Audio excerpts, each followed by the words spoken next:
Политичките лидери се договорија Македонија на 12 април идната година оди на предвремени парламентарни избори. По фијаското во Брисел со недобиениот датум за преговори, политичките чинители намаса кај председателот Пендаровски договорија дека народното соочување е единствената опција за состојбата.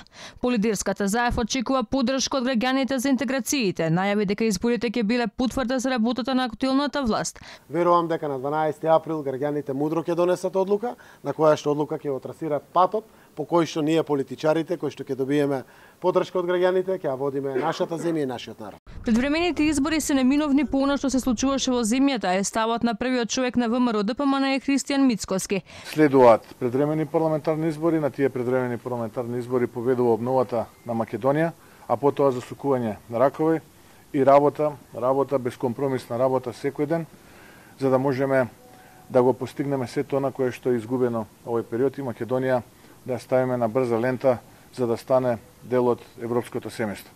Албанскиот политички блок пак најавува дека по изборите ќе биде променета и структурата кај албанскиот политички електорат. Сите политички партии, било тоа да се на власт, било тоа да се во опозиција, едногласно се определија дека единствена наша алтернатива е Европската унија. Премиерот имаше предлог во децември. После разгледавме ситуацијата на можноста од страна на шпанскиот парламент да се ратифицира протоколот за НАТО декември и ние да имаме парламент и заедно се договоривме на 12 април да имаме избори.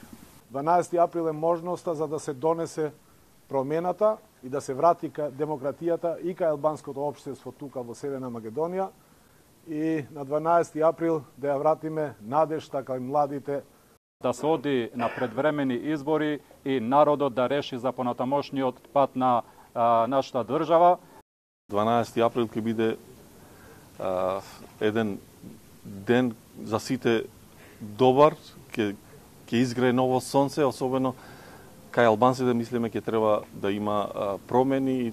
За шефот на државата Пендаровски интеграциите се најважниот сегмент на државата.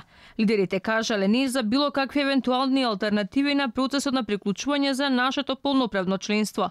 Било кој да е на власт денеска, утре, задутре во годините што доаѓаат и било кој да е во опозиција, сите се обврзаа дека ќе работат, секој од позицијата кој ќе има во дадениот момент, ќе работат на наше побрзо приклучување кон Европската унија.